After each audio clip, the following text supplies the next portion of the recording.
Y bueno, vamos a hablar un poquito acerca de lo que es el reino de Dios. Pero a mí me gustaría que ustedes me digan qué es el reino de Dios, qué es lo que ustedes comprenden, qué entienden por el reino de Dios. Bueno, aquí la pastora dice que el gobierno, ¿qué es el reino de Dios? ¿Es un diseño? ¿Qué más? ¿Nadie más? ¿Qué es el reino de Dios? Porque recuerden que la Escritura nos plasma de que nosotros fuimos trasladados de la potestad de las tinieblas al reino de Dios. Entonces, si nosotros ahora, por lo que dice la Escritura, fuimos trasladados al reino de Dios, necesitamos saber qué es el reino de Dios. Porque si no, ¿cómo vamos a estar o cómo vamos a operar en un reino si no sabemos lo que es el reino? ¿No nadie más me quiere decir qué es el reino de Dios? El reino de Dios nos lleva, nos invita a tener una nueva forma de pensar, una nueva forma de operar. Pero ¿qué más es el reino? El gobierno de Dios, ¿dónde? Porque eso es lo importante, el gobierno de Dios, ¿dónde? Porque podemos decir, sí, Dios tiene el control de todas las cosas, Dios gobierna todo el universo. Y se escucha muy espiritual, ¿verdad? Dios gobierna todo el universo. ¿Y nuestra vida? ¿Y tu vida? En nuestra vida, porque Dios nos ha dado libre albedrío, quien permite el gobierno de Dios en su vida somos cada uno de nosotros. Pero tenemos que entender que cuando Dios gobierna en nuestra vida, es lo mejor que nos pudo haber sucedido en toda esta vida. Cuando Cristo vino a la tierra, Él predicó el evangelio del reino, el cual, y esto es algo importante, es algo que tenemos que atender de una manera muy importante porque, escucha, cuando Cristo vino a la tierra, Él predicó el evangelio del reino, el cual no pone al hombre como el centro de la buena noticia. El mensaje es: el reino de Dios ha sido traído a la tierra. Ahora, esto va a romper muchas de lo que nosotros hemos o nos han enseñado por mucho tiempo. Porque el evangelio del reino no pone al hombre como el centro del universo, no pone al hombre como el centro de todo. El evangelio del reino pone a Dios en el centro de todo. Pone a Dios como el rey absoluto de todo. Y usted no me va a dejar mentir que en algún momento nosotros lo hicimos, ¿verdad? Porque veníamos, le pedíamos a Dios que Él nos diera, que Él cumpliera nuestra voluntad, que Él cumpliera nuestras oraciones, y todo gira en torno ¿a quién? A la necesidad del hombre. Y ese no es el evangelio del reino, porque el evangelio del reino tiene que ver con Él. El evangelio según San Marcos, capítulo 9, versículo 35, cita de la siguiente manera: recorría Jesús todas las ciudades y aldeas, enseñando en las sinagogas de ellos y predicando el evangelio del reino y sanando toda enfermedad y toda dolencia en el pueblo. Ahora, cuando Él predicaba el evangelio del reino, cuando Él los llevaba a entender a la gente que acerca del gobierno de Dios, cuando la gente entra en el gobierno de Dios, el gobierno de Dios tiene un diseño, el gobierno de Dios tiene un orden, el gobierno de Dios tiene un propósito. Entonces, como consecuencia, dice que ellos eran sanados de toda enfermedad y de toda dolencia. Primero Él les predicaba el evangelio del reino, los llevaba a reconocer a Dios como rey. Y cuando una persona reconoce a Dios como rey, entonces comienza a entrar en un orden en su vida y su vida empieza a tener sanidad, su vida empieza a tener progreso. ¿Por qué? Como consecuencia del gobierno de Dios en su vida. Por eso si usted ha escuchado que Dios sana cuando entramos en ese orden. O sea, Dios hace, todo lo que usted ha escuchado de Dios es cierto, pero dentro de un orden. Por lo tanto, el reino de Dios no es otra cosa que Dios gobernando. La pregunta es ¿dónde? A ver, entonces el evangelio de Dios no es otra cosa más que Dios gobernando. Yo pregunto, ¿dónde? Y usted contesta, en su vida, en la vida de usted. Eso es el evangelio del reino. Ahora, muchas veces así como que no nos gusta esta ecuación, ¿verdad? Como que decimos, ¿cómo? Entonces, ¿no se trata de mí, se trata de Él? Sí, todo se trata de Él. Cuando caminamos expresando el gobierno de Dios, siempre hay repercusiones. Cuando una persona, fíjate, cuando una persona camina expresando el gobierno de Dios, siempre hay repercusiones. Dios no puede gobernar a un ser humano sin que se note en la tierra donde éste habita. Cuando tú caminas sujeto al gobierno de Dios, hay una expresión de su gobierno. Y por lo tanto, en aquel lugar donde tú habites, aquel lugar donde tú trabajas, aquel lugar donde tu presencia está, también está la presencia de Dios. Y por lo tanto, hay una expresión de vida. Hay una expresión de vida. Y eso es eso es a lo que hemos sido llamados, a tener una expresión de la vida que ha sido impartida en nosotros. Cristo vino a revelar tres cosas. Lo primero, Él vino a revelar al Padre, el reino y la iglesia. ¿Sabes por qué cuando Jesús hablaba de que todo lo que Él decía y todo lo que lo oían, de todo lo que lo oían hablar, decía, es lo que he oído de mi Padre? ¿Sabes?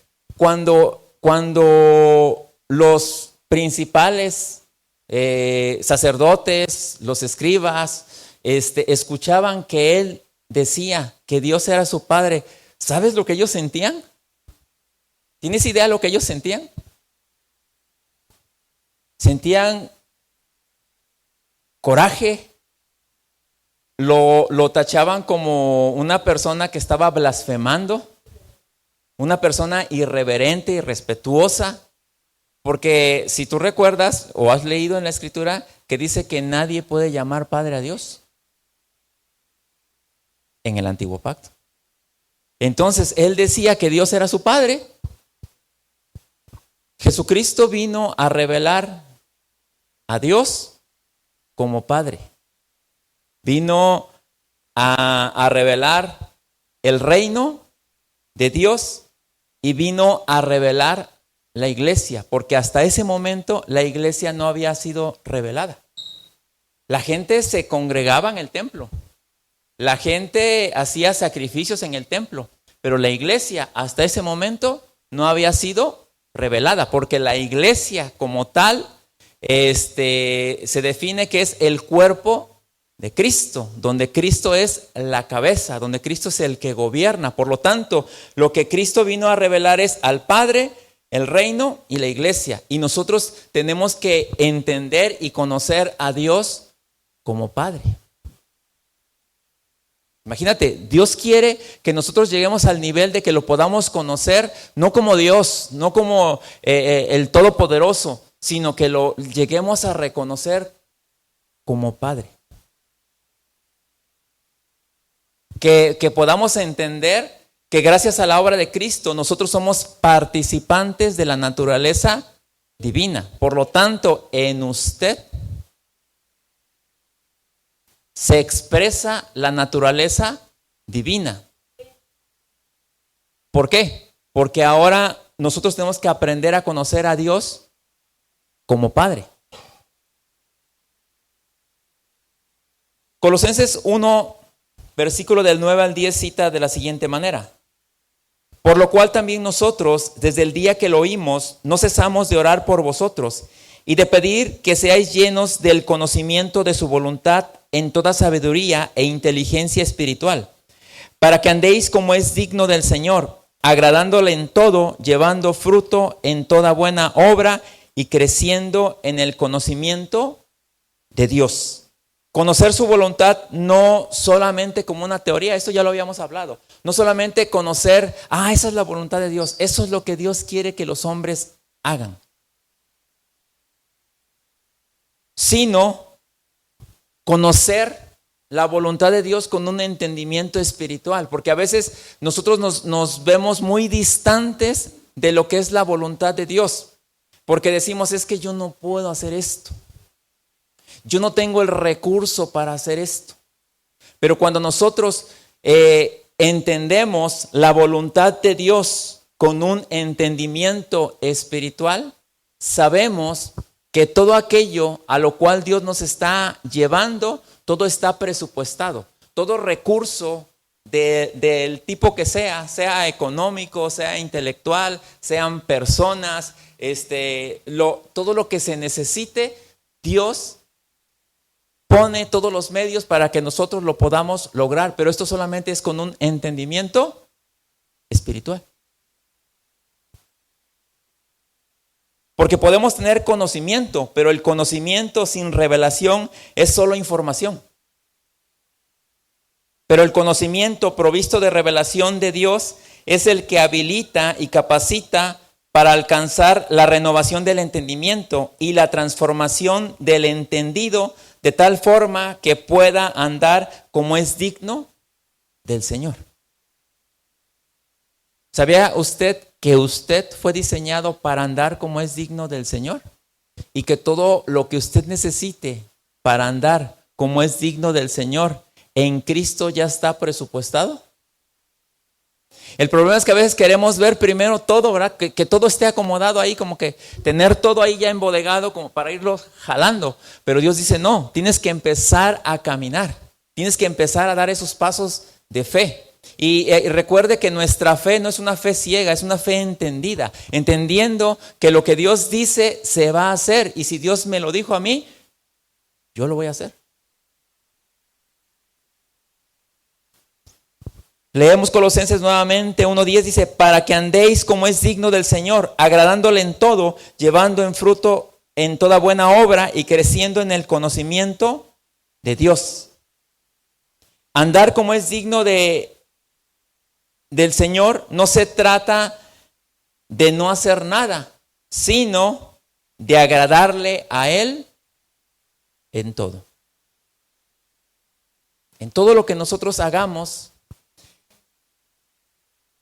Por mucho tiempo también se enseñó que la iglesia, los hijos de Dios o el cuerpo de Cristo, teníamos una vida espiritual cuando nos reuníamos y teníamos una vida secular, ¿verdad? Pero realmente nosotros no tenemos una vida secular. Nuestra vida es una vida espiritual todo el tiempo. A partir de que Cristo llegó a tu vida, tú tienes una vida espiritual y estás facultado, estás diseñado para vivir esa vida y manifestar esa vida que te fue dada por Dios. Por lo tanto, tú le puedes agradar a Él en todo. Tú puedes llevar fruto todo el tiempo y tú puedes y tienes la capacidad de crecer en el conocimiento espiritual de Él todo el tiempo. Es más, Dios te va a enseñar cosas muchas veces sin que estés leyendo la Biblia. Vas a aprender a través de las personas, a través de la naturaleza, a través de todo lo que está en tu entorno. Tú vas a aprender. Dios te va a estar enseñando, porque tú estás abierto a ese conocimiento espiritual. Operar en la vida del Espíritu requiere de cooperación. Eso es algo muy importante. A veces nosotros no cooperamos para que operar en la vida del Espíritu, pero como todas las cosas requiere de que nosotros cooperemos. A veces todo lo queremos dejárselo a Dios, que Él haga las cosas, pero realmente nosotros tenemos que cooperar para que las cosas sucedan, porque de parte de Dios ya tenemos la luz verde para que nosotros avancemos. Escucha esto: quien no coopera para que Dios lo gobierne, no ha conocido a Dios, sino a un ídolo. Eso se puede escuchar fuerte, ¿verdad?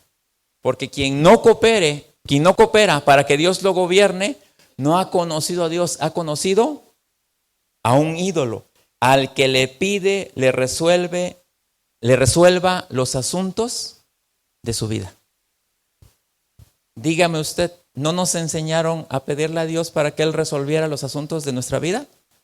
¿Para que Él viniera y arreglara todo lo que nosotros desarreglamos? Eso nos enseñaron. ¿Y realmente eso es lo que Dios quiere? ¿No? Si Dios ahora se impartió en nosotros, si Dios ahora está en nosotros, nos da la capacidad y la facultad de hacer las cosas. No es hora de que nosotros agarremos y tengamos nuestra responsabilidad en nuestra vida.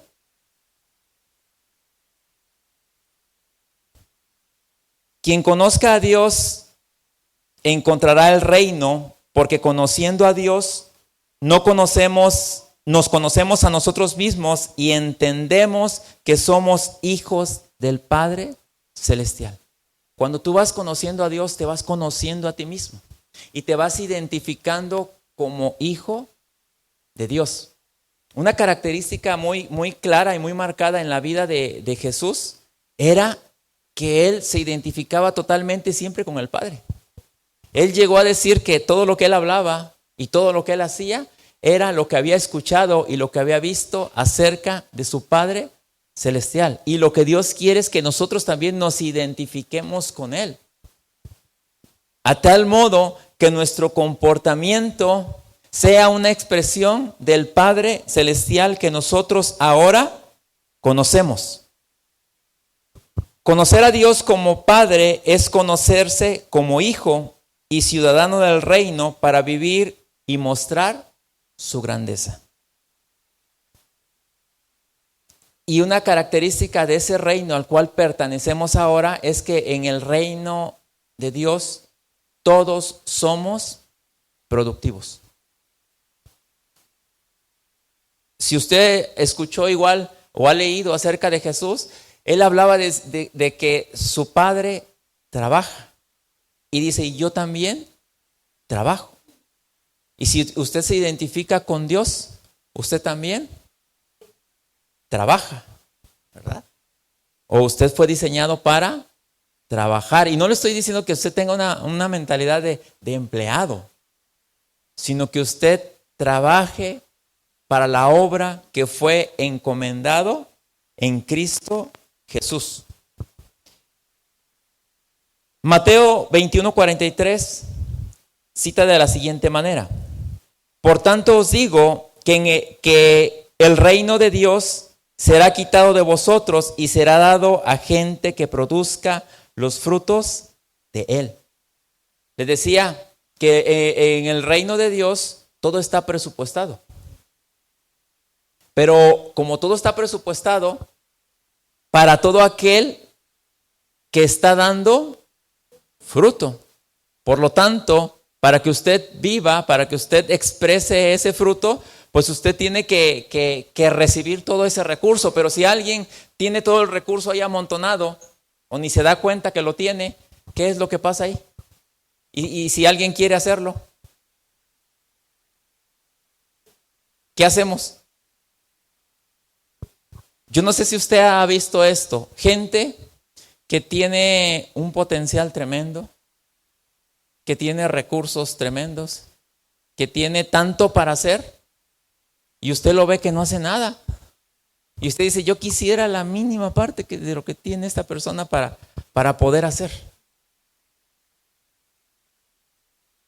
En el reino todos fuimos diseñados para ser productivos. Todos tenemos un lugar en el cual nosotros servimos a Dios. En el reino de Dios, todos servimos.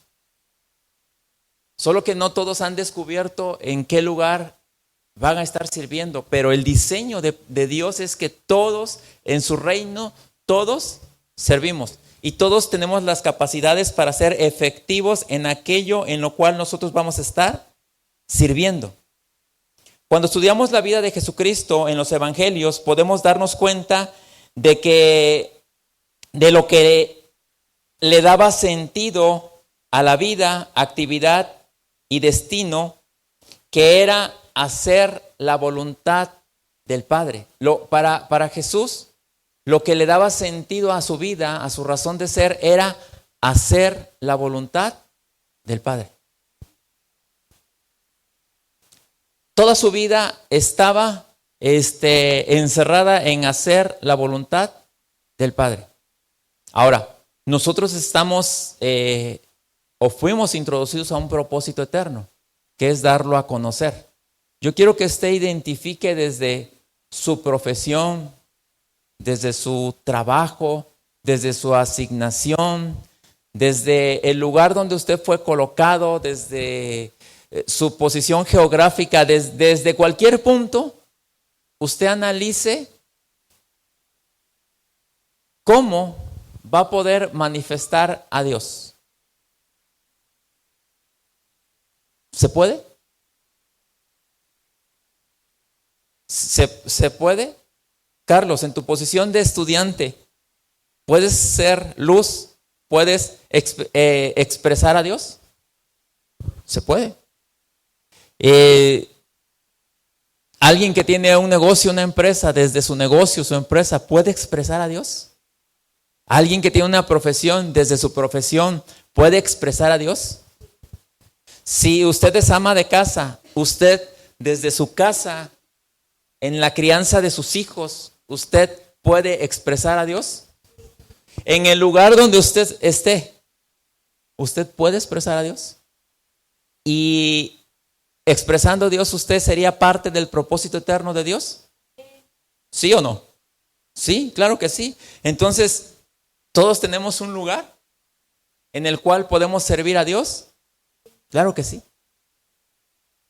No todos van a ser pastores, no todos van a ser evangelistas, no todos van a ser maestros, pero ¿sabe? Yo se lo he dicho muchas veces, el título más alto que existe no es ser pastor, profeta, evangelista, apóstol.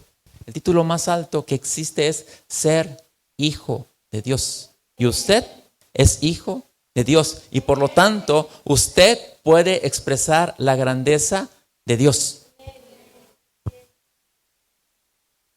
Y le decía que Jesús lo tenía bien, o sea, lo tenía claro. Juan 6:38 cita así: porque he descendido del cielo no para hacer mi voluntad, sino la voluntad del que me envió. Juan 4:31 al 34 dice de la siguiente manera: en tanto los discípulos le rogaban, diciendo, Rabí, come. Él les dijo, yo tengo una comida que comer, que vosotros no sabéis. Entonces los discípulos decían unos a otros, ¿le habrán traído alguien de comer? Jesús les dijo, mi comida es que haga la voluntad del que me envió y que acabe su obra.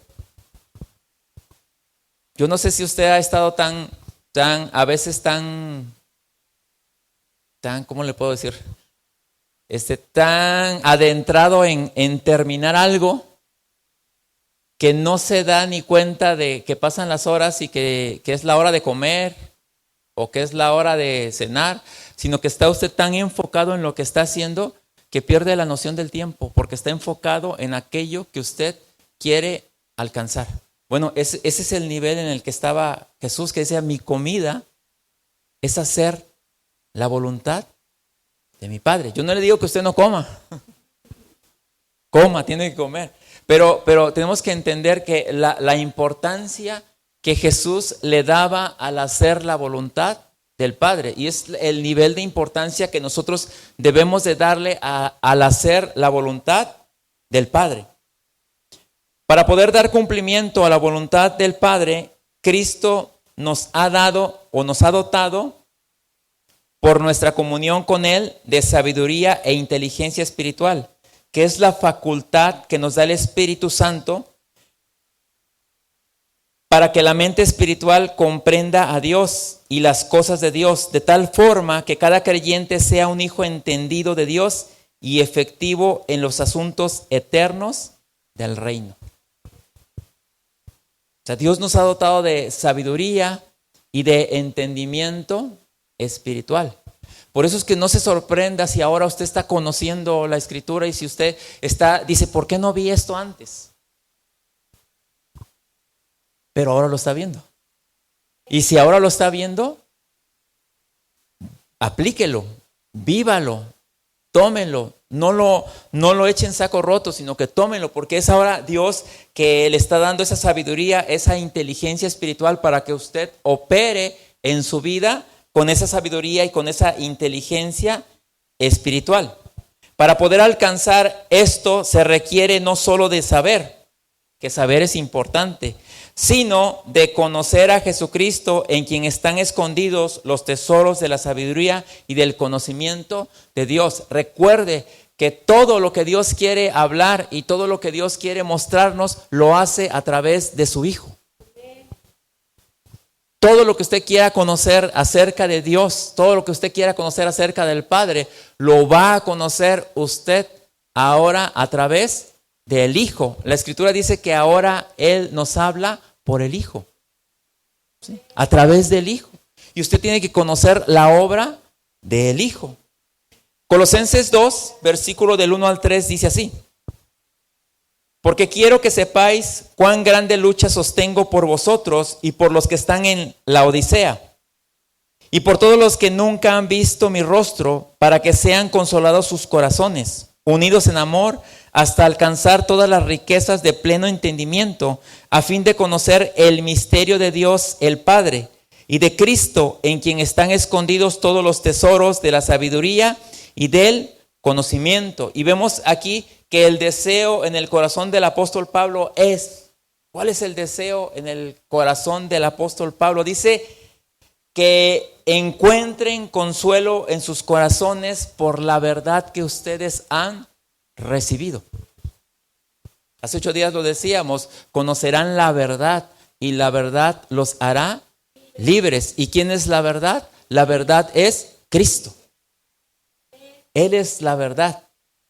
Él no tiene la verdad, Él es la verdad. Por lo tanto, la verdad está encerrada en Él. Y cuando nosotros encontramos esa verdad, nuestros corazones encuentran consuelo. Encuentran consuelo porque tenemos una esperanza segura en Él.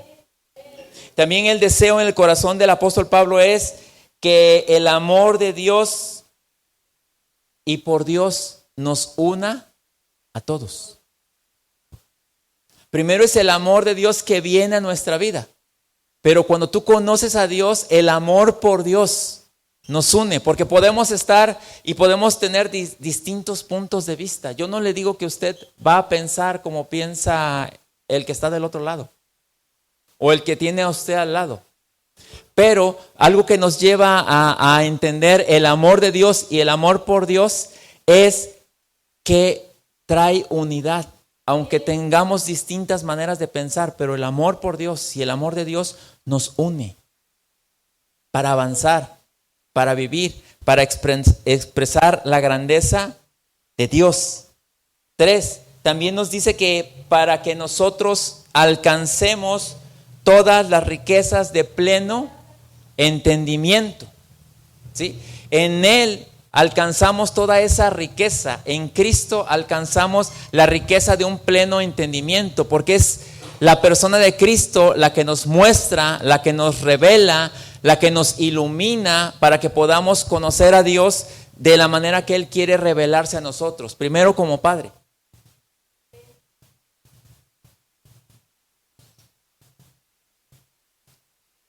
Número 4.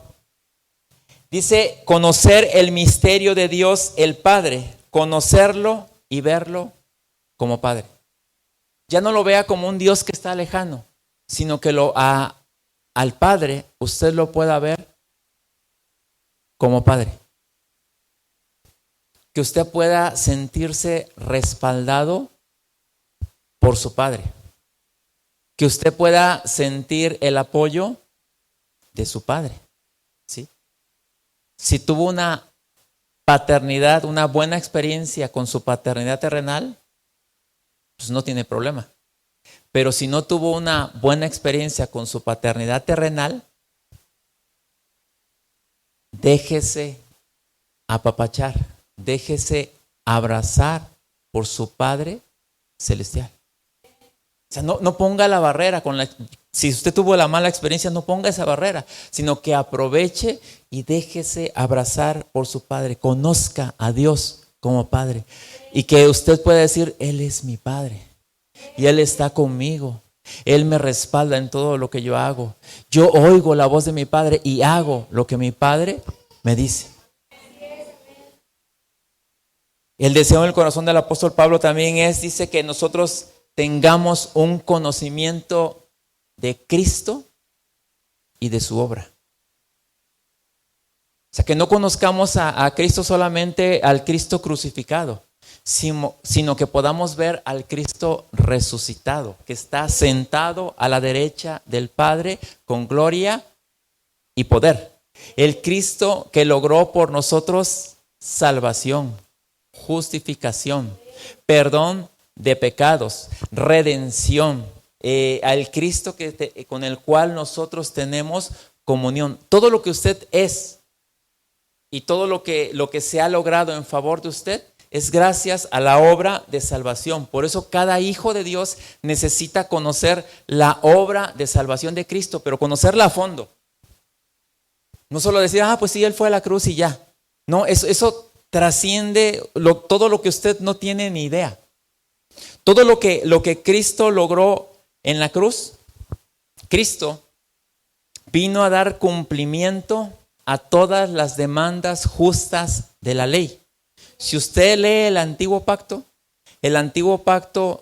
hablaba de reglas y normas que el hombre tenía que cumplir. Aproximadamente 613 normas que tenían que ver con comida, vestido, relaciones interpersonales, días que se tenían que guardar, sacrificios que se tenían que hacer.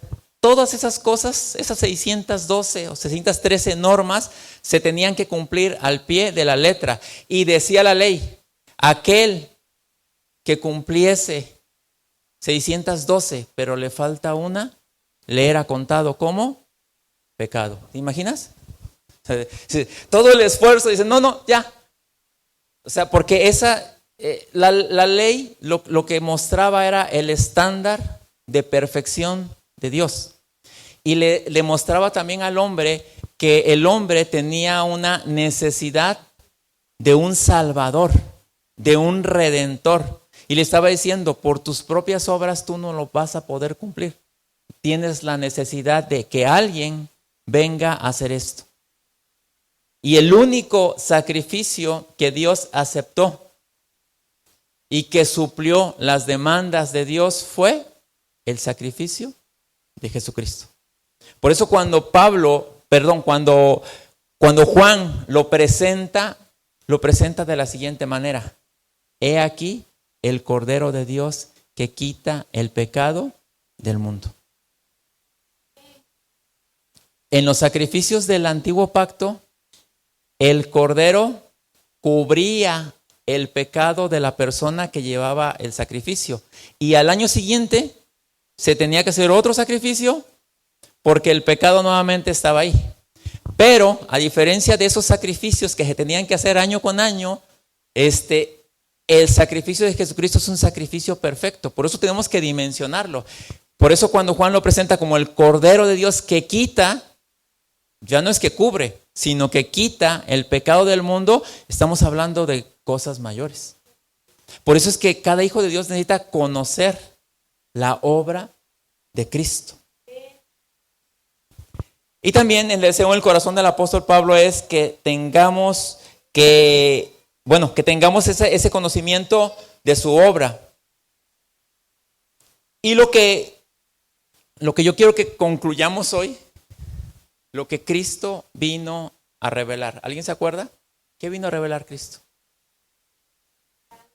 Al Padre, el reino y la iglesia. O sea, Él vino a revelar esas tres cosas. Usted tiene que aprender a verse como hijo de Dios. Usted tiene que aprender a verse y a vivir dentro del reino de Dios. Y usted tiene que ser consciente de que usted es la iglesia, el cuerpo de Cristo. Mateo 6:33 nos dice realmente cuál es, para qué estamos aquí. Y nos dice también que aunque nosotros ya fuimos trasladados a ese reino y espiritualmente ya estamos dentro de ese reino, usted tiene que buscar que Dios lo gobierne. O en otras palabras, usted tiene que poner las condiciones necesarias para que Dios gobierne su vida. Ahora, ¿qué es poner las condiciones necesarias para que Dios gobierne mi vida? ¿Qué es poner las condiciones necesarias para que Dios gobierne mi vida? Mínimo comenzar conociendo la palabra. Mínimo. Renovar el entendimiento. Ser obediente a aquello que estoy entendiendo. ¿Qué más? Es así como que lo mínimo, ¿verdad? Poner las condiciones necesarias. O tener disposición. Conocer los diseños, porque hay un diseño. Dios es un diseñador por excelencia y hay un diseño en el cual nosotros nos vamos a conducir. Y no vamos a estar imaginando lo que Dios cree que tenemos que hacer. Porque si usted se da cuenta, muchos de los rituales que se hacen son cosas que la gente hace porque piensa que a Dios le agrada eso. Pero hay muchas cosas que se hacen que solamente son invenciones de las personas, que no tienen nada que ver, ni siquiera tienen un sustento bíblico. O sea, no tiene nada que ver. En la Biblia no aparece nada de eso que se está haciendo, pero a alguien se le ocurrió y a otros les pareció bien y lo hicieron de esa manera. Pero no es así. Fíjense lo que dice Mateo 6:33. Yo se lo voy a leer en la Nueva Biblia Viviente, la traducción, que dice así. Lo más importante es que primero busquen el reino de Dios y hagan lo que es justo. Así Dios les proporcionará todo lo que necesiten. Ahora, si vemos desde una perspectiva totalmente terrenal, ¿por qué la gente busca a Dios? Porque necesita. Entonces dice, porque necesito, busco a Dios.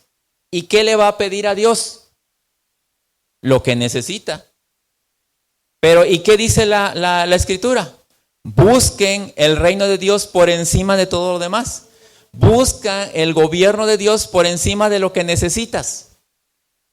Y lleva una vida justa, porque cuando tú entiendes el gobierno de Dios, entonces tu vida comienza a ser una vida justa. Dice, y Él les dará todo lo que necesite. Pero la gente no.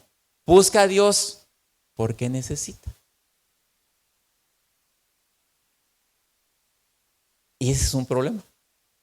Porque todo lo entendemos mal. Si dice, lo que necesiten, Dios te lo va a dar. Pero primero, ¿qué tiene que pasar? Su gobierno de Él sobre tu vida. Y en el amor de Dios a veces vienes y le pides lo que necesitas. Y Dios te da lo que necesitas. Y tú, como ya tienes lo que necesitas, y después vuelve a pasar, ¿verdad? Años después, o pasa otro tiempo, y después ¿qué? Vuelves a necesitar y regresas. ¿Pero qué necesidad? ¿verdad? O sea, ¿qué necesidad de todas esas cosas? O sea, realmente no hay una necesidad de, de, de todas esas cosas. A mí me llama la atención. ¿Usted ha leído la parábola del sembrador? Ya con esto voy a ir concluyendo. ¿Usted ha leído la parábola del sembrador? La parábola del sembrador tiene mucha enseñanza, porque habla de varios tipos de terreno. O sea, lo que yo veo importante de esta parábola es que hay distintos tipos de terreno. Sí, porque la semilla es la misma, la calidad de la semilla es la misma. El problema es el terreno. Ahora, nosotros, las personas, somos la tierra. Nosotros somos la tierra. Cristo es la semilla.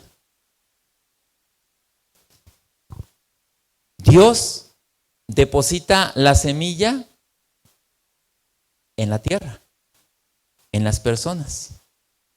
Ahora, ¿de quién depende que la tierra sea buena o sea mala?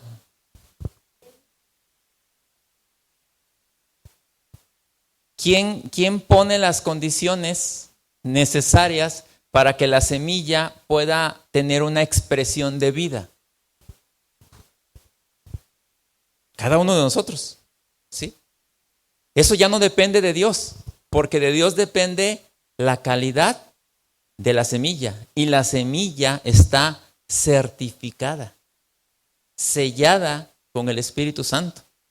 Entonces tiene un sello de calidad. Pero tenemos que trabajar en la tierra, en la buena tierra. Y escuche y usted saca sus conclusiones. Estamos en Mateo 13, versículo del 18 al 23. No lo tiene por ahí Lalo, no te preocupes, Lalo, no está.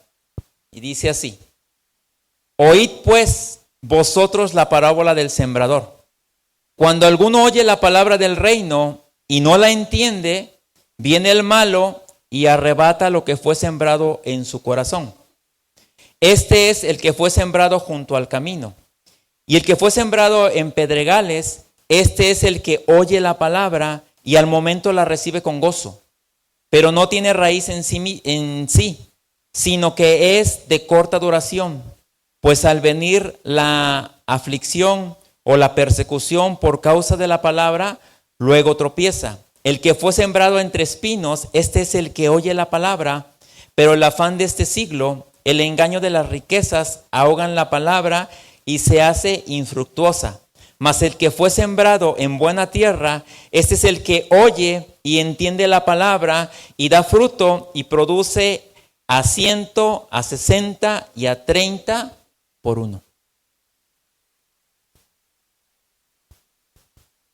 ¿Qué tipo de tierra eres tú? O